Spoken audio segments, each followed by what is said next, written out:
sometimes you can back that up with data, but oftentimes it's a feeling you have, and then you look at data and then you think, oh yeah, there we go. And it's a very delicate balance. It's a thin thread you're walking, especially if you talk to a coach under pressure. But then the gut feel and the sense of belonging together and the same intentions you have need to be aligned. And then you can say, hey, I know it's a championship game, but we think this player, it's max 60 minutes. Rely on data, yes. Do not rely on data too much if you don't see the training sessions, and see them day by day, week by week. Don't shoot from the hip and kill a player because he had one shitty training session. Look for trends, but also look for factors influencing those data trends. Everyone is in the game for a different reason, and you have to understand all those reasons for it to merge. Like I do with everyone, Jeroen, I always start at the beginning of their journey. How did sport and performance become a passion for you at a young age? At a young age, I was playing football like a lot of other kids, and always more interested in the surroundings of the football realm than I really was in the game itself. I really liked the game, but I was always at that time distracted by what the coach was doing, what the assistant coach was doing, what parents were doing, what the second goalkeeper was doing, whether he was enthused about a great save from his teammate. And I didn't think of it that much when I was like 5 or 6, but slowly I developed a more peripheral view, and I really wanted to have a bigger knowledge of what was going around in the world of sports, and that always attracted me more than playing the game itself or being really in the operational business of taping an ankle and doing that really well. I always wanted to see the bigger picture and trying to improve in that space, and it slowly got to a point where I started as a physiotherapist, and when I was a physio, I was also very interested in what the physical coach were doing. So I would ask them tons of questions and try to incorporate that in my own way of work. And then the mental coach came in. That was at around 08, 09, when the mental coaches became like part of a team, 2 hours a week. And then I would try and incorporate that as well. And then nutrition got a bigger and bigger role, and I'm super interested in what all the specialists are doing, and what I like to do is keep them in track of the common goal we've set at the beginning of the season, and to me that is performance. That's also one thing that I found in the let's say last 10 years, that there's a lot of misunderstandings of a performance coach or a head of performance, or is it the director of performance? Sometimes the head of performance is the physical coach, and he's on the pitch day in, day out, doing the warm-ups and the conditioning drills and the top-ups. And you don't see him much, but he's named the head of performance. To me, performance is much more than just the physical side of things. It's the holistic view, the 360 that you have around a player. And I think it started at the age of 4 or 5, and it's just because there's so many specialists in this world, I really enjoy surrounding myself with all these people, but I also try and keep the language clear and concise to the technical staff or the board, and that's why I like the position I have been in the last so many years. So it started at a young age. So one thing that I was going to ask you on that, in terms of what you said, so you mentioned obviously you coming from maybe a kind of physio and physicality aspect of performance, and you mentioned that word holistic. How do you develop yourself to maybe understand those other areas? Is there anything that you've done to really start to dig deep around maybe the mental performance aspect or the analytical aspect, just to kind of give some clarification of what the role does and how it can be achieved significantly? In the beginning, to start off, people see it as annoying behavior because you're trying to ask a lot of questions about someone else's profession, and they're like, you're a specialist in what you do. Just stick to what you do. But I'm so curious about why a specialist like a mental coach would sit with the player 2 days before a game as a first session, and I would like, well, is that the best timing? And what do you ask? And it's just, is that do you have to sit, or can you do it by coffee machine and do it a low grade entry of mental coaching? And what I found is that people, they open my eyes and my thinking with what they do, but I also do the reverse with them because I ask a lot of questions. Hey, that's an interesting thought. I haven't thought that through really well. I'll do match day +2 instead of -2, and it's just asking many questions to many experts, and just invite them to give them their knowledge and have open ears and not be judgmental. Just, okay, interesting, and read a lot of books, listen to many specialists in other fields, because I think what we do in football, we do really well, but I think there's many sports, and not just sports, but high-end entrepreneurs that have wisdom that you can put in your daily work within football, and not like a copy-paste, but bits and pieces that you can fit into your puzzle. So it's just being super curious, ask a lot of people silly questions that they think is... they say, but you're in football, it doesn't help. It shouldn't. This is hockey. I mean, yeah, but it's team development. It's individual development. You have specialists as well. How do you work together to make the team thrive, or a player do super well, or how do you develop yourself within a high-paced world? It's to me, it's all the same. So it's being super curious, basically, and then just try to write down. So I have many notebooks over the years that just one sentence of a very good coach, and then also a few things that I wrote down on him that I would not do myself, and then also my advice to myself if I would be in that same situation, what I would do, and also making many mistakes. I think that's the bottom line. Not be afraid to make mistakes and to learn from them, and be open for feedback from players, from staff, from coaches, as many people as you can.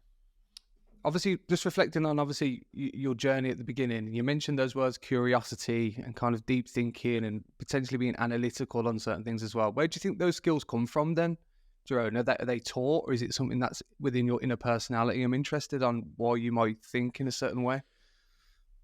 I think it's a bit of both. It's your upbringing, I think, but it's also thought from a physio education perspective.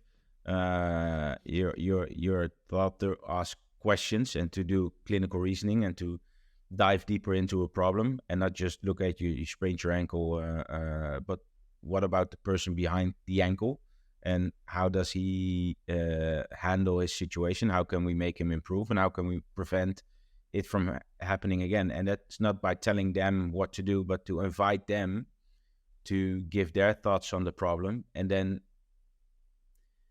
tweak a little bit left and right to make it, or tweak it a little bit left and right to make it the best way forward for them. And then it becomes individualized, because every sprained ankle is a different ankle, but also a different person.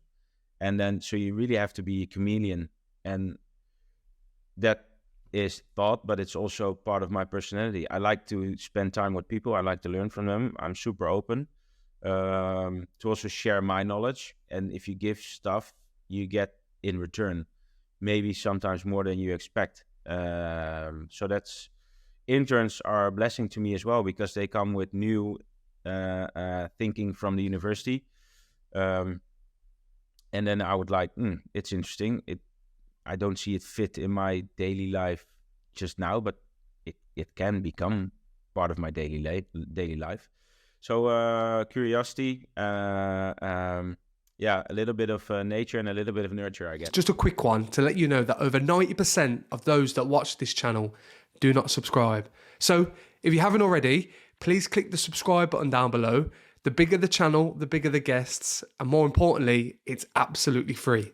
Enjoy the episode. Do you find yourself maybe learning more around the player in comparison to maybe any other profession? You mentioned physio then and your journey throughout football at this present moment. And I always get the sense that physios spend a lot of time with players. They try and build a rapport. They try and build a relationship. Do you find yourself learning more about the player within that kind of setting in comparison to maybe on the pitch when they're trying to perform? Obviously, from maybe the physio room, it's a little bit more informal, a little bit more relaxed. You can start to build a relationship with individuals. Do you feel that benefits you in terms of maybe your career so far and understanding the holistic element of a football player? Yeah, I think for me it did. There might be people that say, me as a physical coach, upbringing, see it in a different way. But I think it helped me a lot to understand the dressing room, because I've been in football since 2005. And I've seen a lot of team environments that are different to each other, but they share a lot of similarities. So I learned from that a lot, because you are the go-to guy when things are wrong.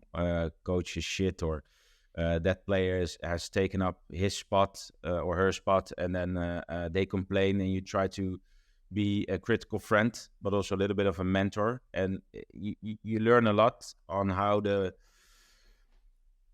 dressing room works. But because I also like the coaching side, I spend a lot of time in the staff room and just listening in, open ears, and try to get as much information as I could on how that environment worked. And I did it just because you're a physio at that time. It's easy to enter rooms and just to sit in and not give your opinion and just learn from people, and then slowly they ask your opinion, and then you slowly build your own best understanding of the game, behind the game, how to manage a department, one single department like the physio department, or how to handle two departments and how to manage that in line with the coach preferences and the club's vision, and then you slowly add on, and then before you know it, it's 2024, and you've done a lot of work in the world of football. And as I said, many learnings, especially from the mistakes, but also from the mistakes of other people, and trying to help them. And then they share their thoughts and their fear about making the same mistake again, and just be a critical friend, as I said, and a mentor, and just also try to take that lesson within your own daily life, and see if you can not avoid the same mistake, but just do it a little bit better the next time it occurs. Have you picked up on any differences between maybe the Netherlands and the UK? I'm just interested on, obviously, your experiences within English football and obviously your experiences within the Netherlands. Is there any compare and contrast that you've picked up on? You mentioned that element of reflecting and absorbing information and having a look at processes and taking on new information. Is there anything that you've looked upon in terms of player development that's actually positive or maybe different? I'm just interested on the difference there between the two countries, as well as European football as a whole. Yeah. Well, what I found is that in the Netherlands, as in the UK, as in the Netherlands, people have an opinion. But in the Netherlands, they are a bit more vocal about their opinion. So in a team setting, like in a staff meeting, everyone would speak up if they have an opinion, and they can be quite dominant in their opinion sometimes. And what I found in the UK is that people accept the leader as their leader, and they not do as they told, but they listen in and they respect hierarchy, and then afterwards they discuss and they can be agreeing or disagreeing. That's okay. But in the Netherlands, there's more non-verbal disagreement, but also verbal disagreement, and then you get discussions. And then sometimes the leader's like, okay, stop here. This is it. We open the door. It's one voice out now. This is the way forward.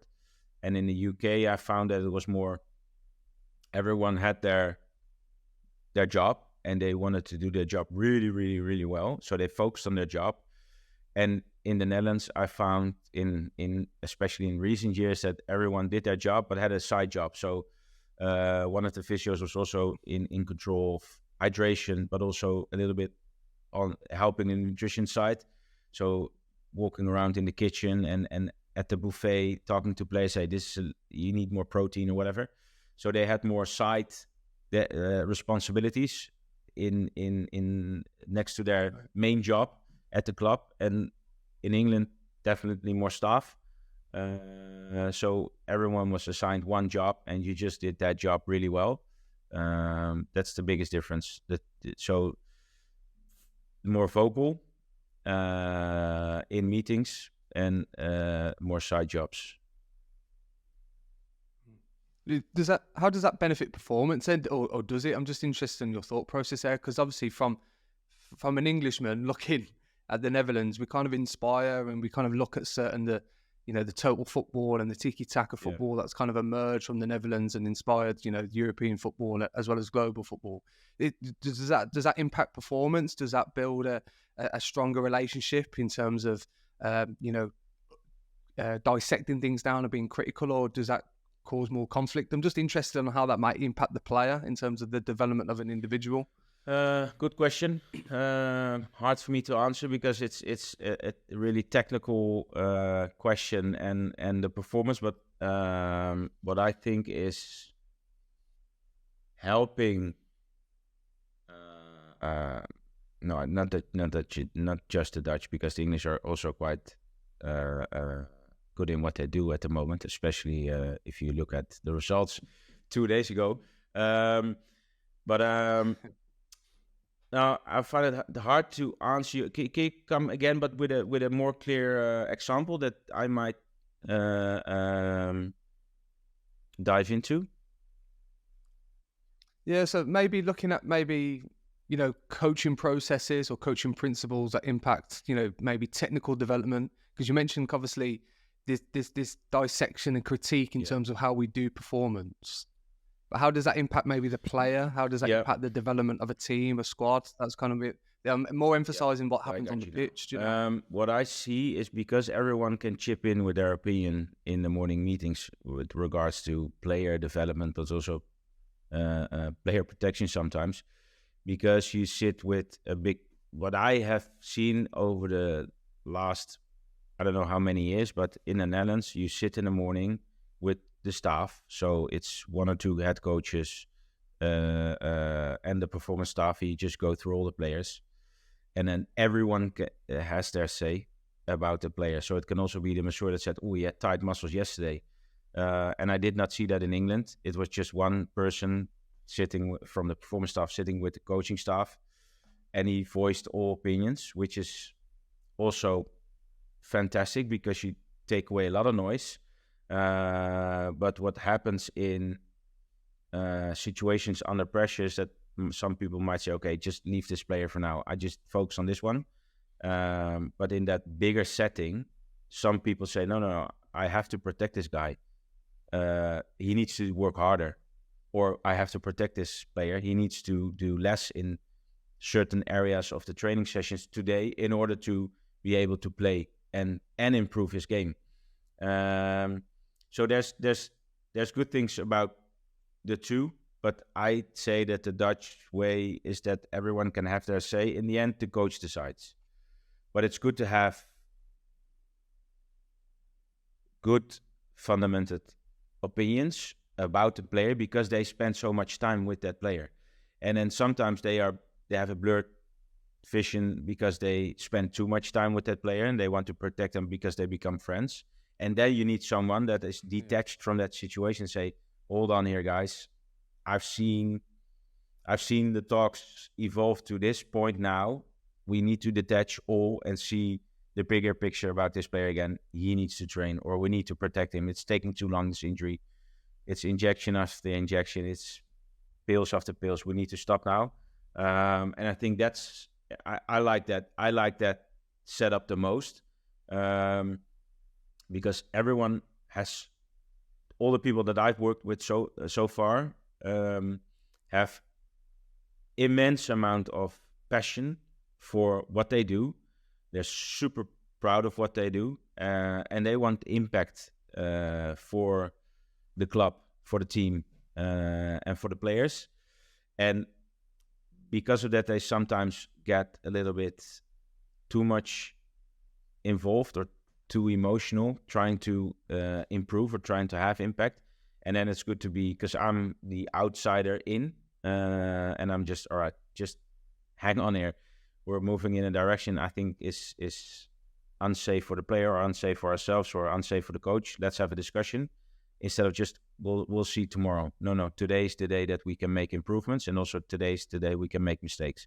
So take action today and have a discussion. And I personally like that setup. I know coaches in my business don't like that approach. They like that one person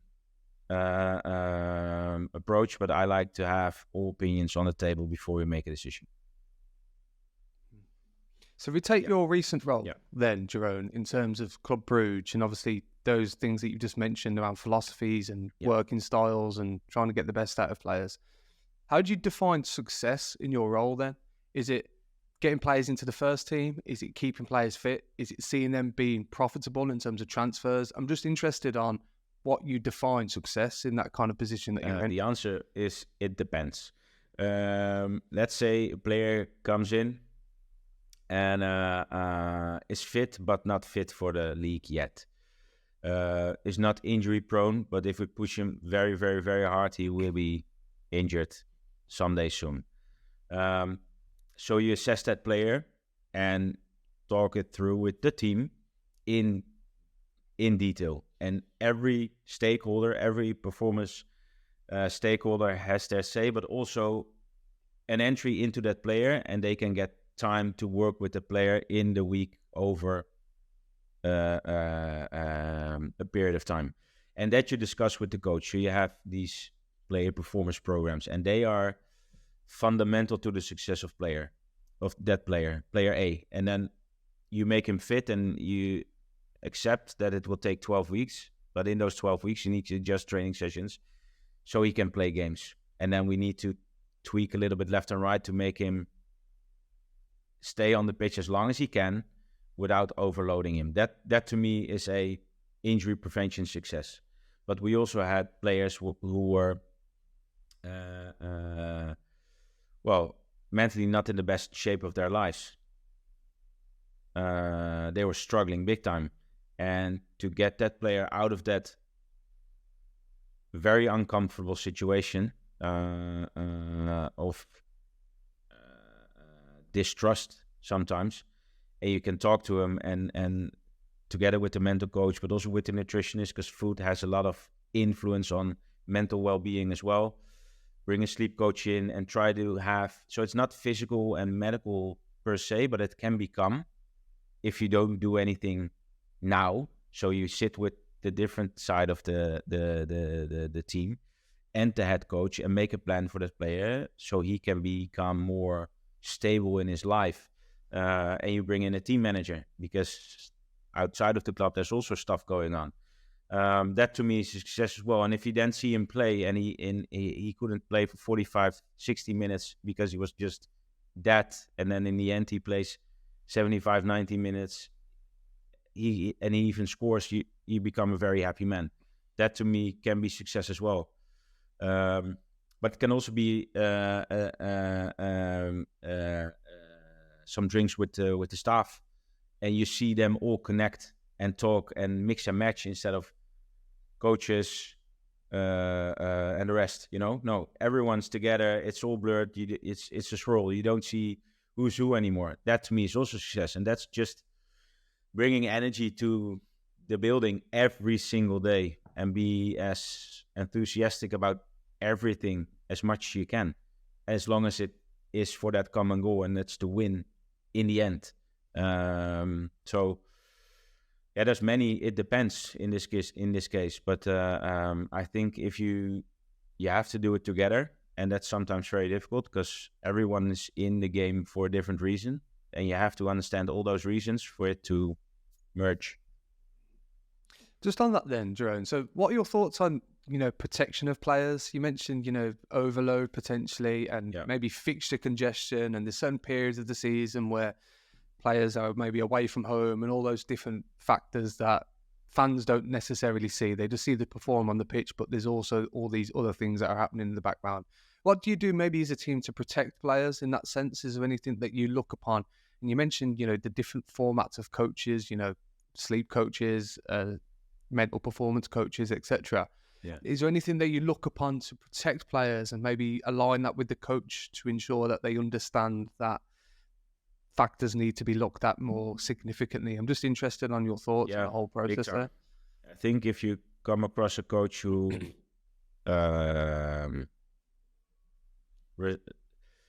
appreciates that and respects that and values that to a high level, you have the best coach for a performance department.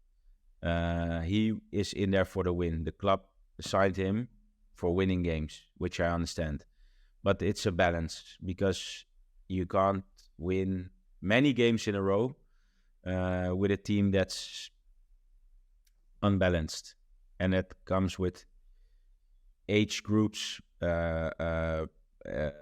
nationalities, but it comes also with stuff that goes in the background, that goes on in the background, that you don't have a clear sight on always.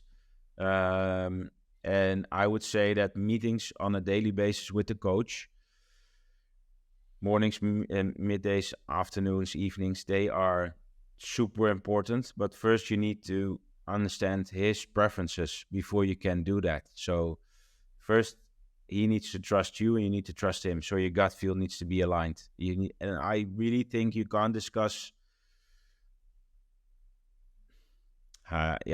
the real content before you can trust each other. And that's not that we say, all right, let's trust each other. That's a feeling you have.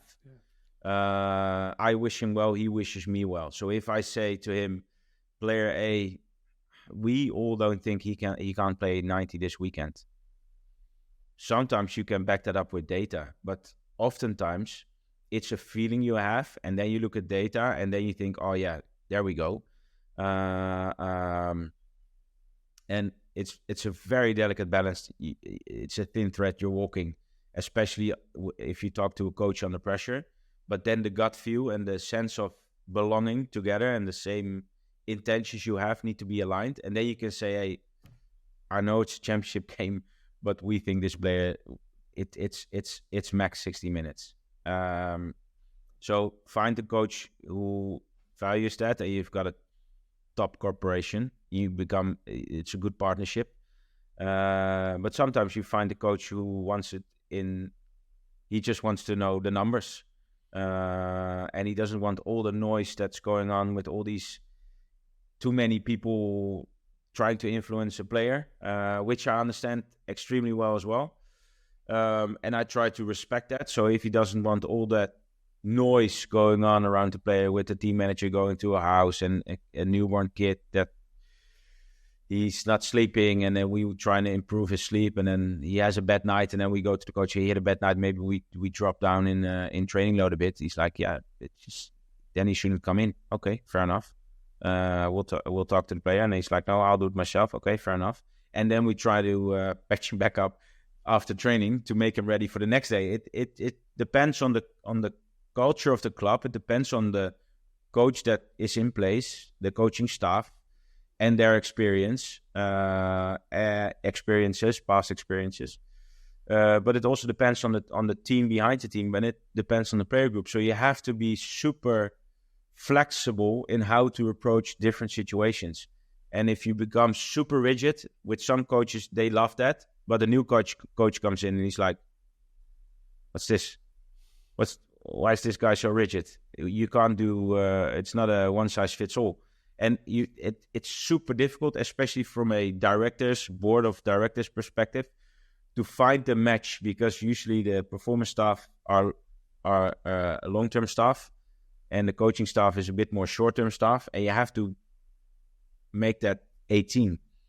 And usually, oftentimes I see in clubs, they just bring a coach in, and it's up to the coach to make it a team.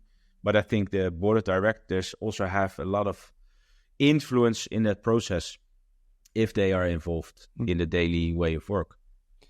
What are your thoughts then in terms of maybe trying to convince coaches that players are ready or players are not ready? You mentioned data and kind of relying on data, but I also think there's maybe psychological elements as well of like motivation, feeling, even superstition. Some coaches have mentioned around selection, etc. Whilst obviously that's kind of the humorous side of it. I'm just interested on what you think about, the data and do we rely too heavily on data, or should we maybe go with maybe a qualitative approach in terms of understanding the individual and what they can bring to a certain game? I'm just interested on that. And the reason I say that is obviously with the Euros, you get a lot of England fans talk about substitutions and times of substitutions and timing of players and fatigue and all those different assets that are happening currently. And not even England, is happening, with other countries as well. I'm just interested on the reliance of that, and is it strict on data, or do you have some openness towards it? I'm quite flexible with the use of data because, again, it depends, which is a boring answer to give you. Sorry for that, but it's so context influenced, meaning that if you don't work in the team, in the core of a team, day in, day out, you have no clue about the discussions in the background that are being held around the use of data, and we can't get rid of it. That's for sure. And I love it. That's also for sure. But sometimes there's an overemphasis on data, and then you can run 50 meters, but you can also run 50 meters. And the data says 50 meters. But there's so many factors in play that influence those 50 meters. Was it a hard stop in the end? Was it a run through in the end? Was it a super fast acceleration, or was it a slow acceleration? And then you just don't know. It was a change of direction in those 50 meters. And all those metrics you try to measure and put value to them. But I usually don't like data handed out to me if the person has not seen the training, because there's no context to that data. So if they give me a report and say, "Oh, shit training," I'm like, "You should see the atmosphere, buddy. The energy was through the roof." So what are you talking about? But it sometimes can also be like, "Oh, they worked their asses off." Yeah. But look at the training session. The balls were everywhere, and mine's also. I like then that's why I like a physical coach with a good understanding of data and knows when to speak up and say, "Guys, look, I've analyzed this many games, this many training sessions. In these variations, we trained, we played, and there's something going on. Help me to understand, and I'm seeing something. Am I wrong or am I right? And how can we solve?" That I like the most. So he doesn't bring a report and this is the training for today. No, tell me what's going on. I would like to know, because then I can understand what you're showing me. But I try to see every training from beginning to end. So the way they come onto the pitch to the way they get off the pitch, that tells me a lot. And then sometimes I'm completely wrong with what the report says, but sometimes I'm not interested because the training was supposed to be X, and the training was X. And then if the report says Y, yeah, okay. There's so many. How many training sessions do you have a year? There's variations. I'm okay with that. So rely on data, yes. Do not rely on data too much if you don't see the training sessions, and see them day by day, week by week.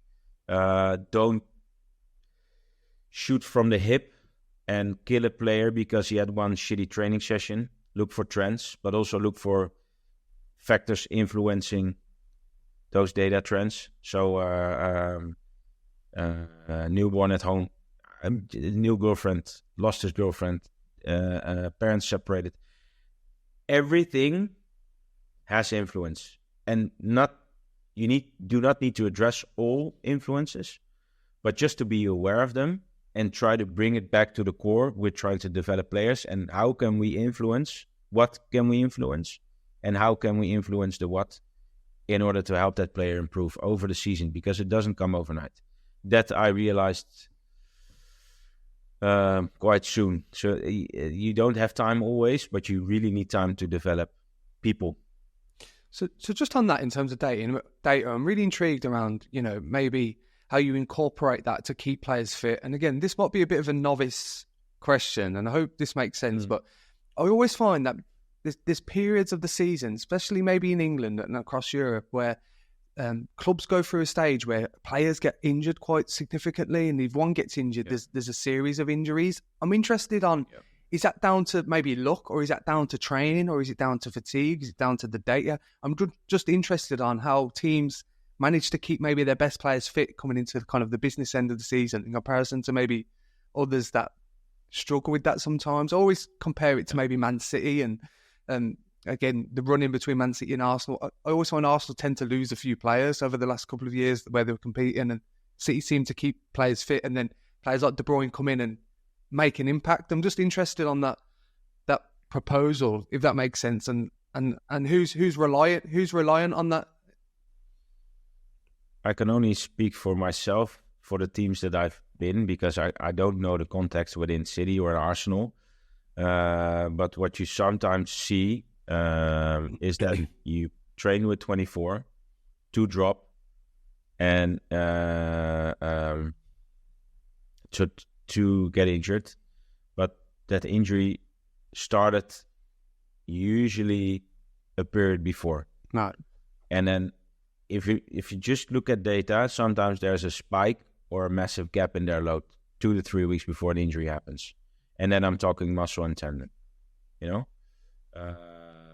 in the examples that I have in my head right now. So joints, yes, but that's usually, they say overload over a period of time, and then something happens and then they get injured. But let's say muscle and tendons, when they pop, it usually a minimal overload that you can't really put your finger on for a period of time. Then all of a sudden you realize, hey, they had a overload. You drop in volume or intensity, and that gap that you try to build up again is the precursor of an injury in 2 to 3 weeks time. And then you play with 24, you train with 22 instead of 24, and then you want to do a bit of the same exercises. So there's a little bit of an overload on those players, but you want to protect them, so you drop them as well. And then it's just all over, and then you have no control anymore, and then that starts to sing in the dressing room. And then players, they need to be so at ease when they go for training sessions that they can give their all out. And then you rely on younger players, because one of the two seniors, they fell out, and then you rely on younger players who are not well adjusted to the load yet. And then all things come at play, and then all of a sudden you are just lost, and then it takes time to get them back. And I'm not saying that is what happens at every club, but I sometimes experience that at the clubs that I worked for, and then you have to work really, really, really hard getting them back in business. And then it is not luck, but just hard work and good communication, and building the bridge back between players and the medical, and players and the coaching, and the medical and the coaching staff, to keep that three-way communication open, and keep that open again.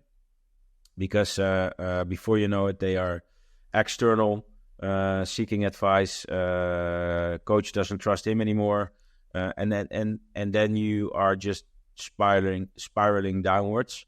And then you need to bring your A game every day and energy, positive energy, because injuries happen, especially at this level. Injuries occur at certain times of the season. They are unlucky ones, yes. They are just bad decision ones, yes. Poor management ones, yes.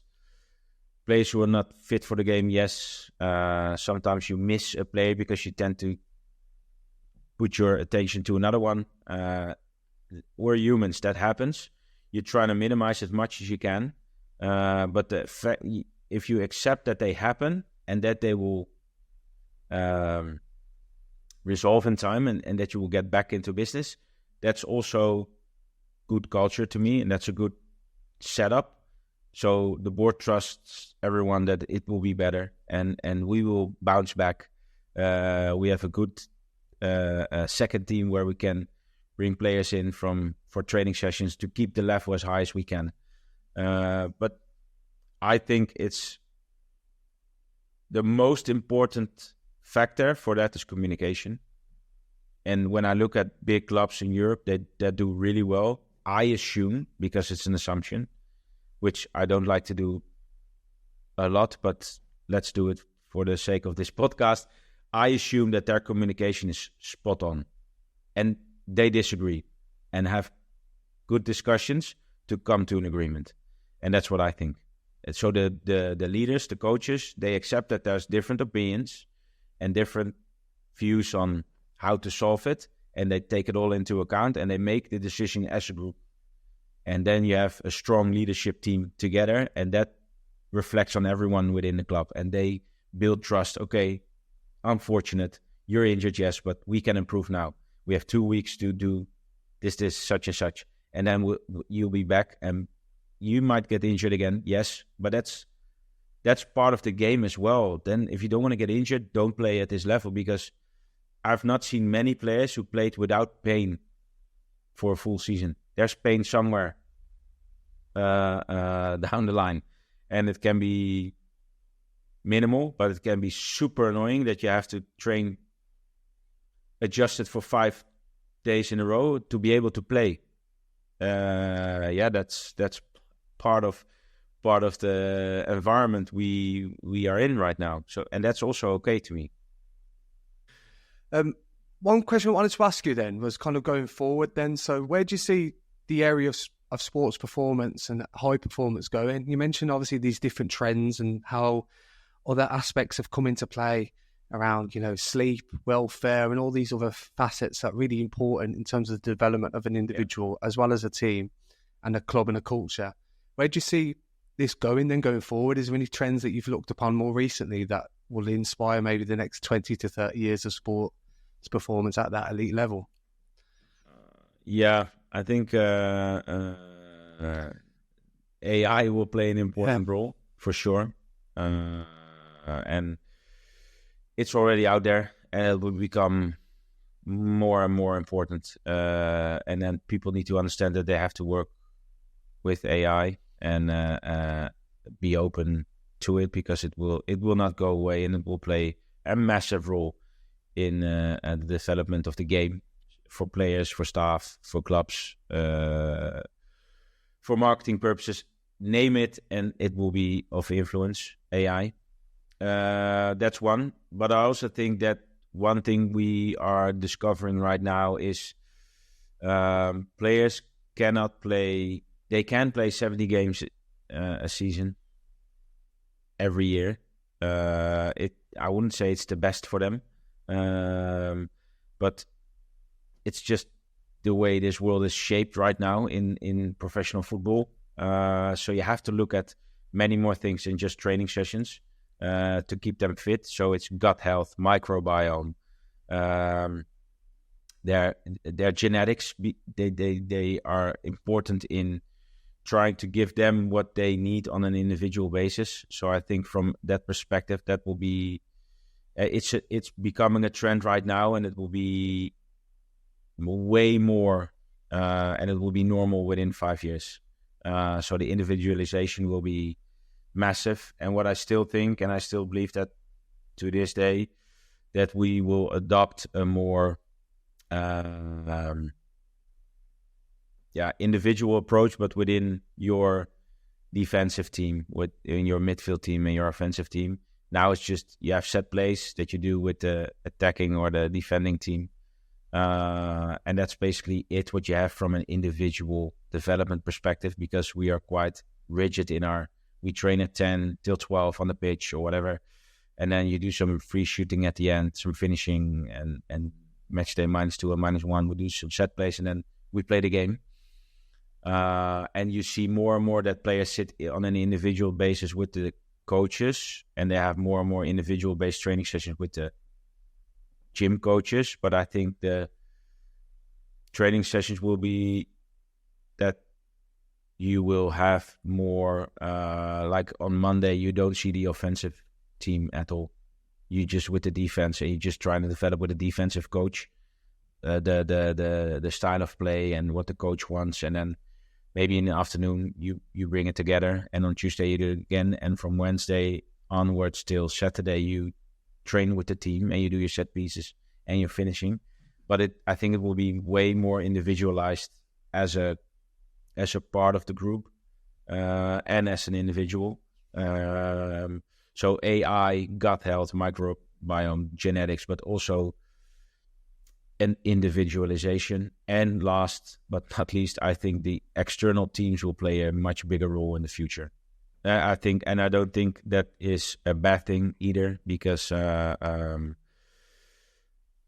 an advocate for a good team behind the team within the club, but I'm also an advocate for a good team behind the player outside of the club, because they move clubs, and then the ones they trust within the club stay at that club, so they have to build a new relationship with the new club, and and then they have just a team that tags along and moves with them to the new club, and not that they have the biggest say, but they just help the players to stay up and running as well. And that's not just the agent, but it can be a very big team, and it will become a very big team in the future, and we have to prepare for that. Because players will come in and negotiate that they can use their own team as well. So they work with the performance staff within the club, but they also have their own team, and that needs to be.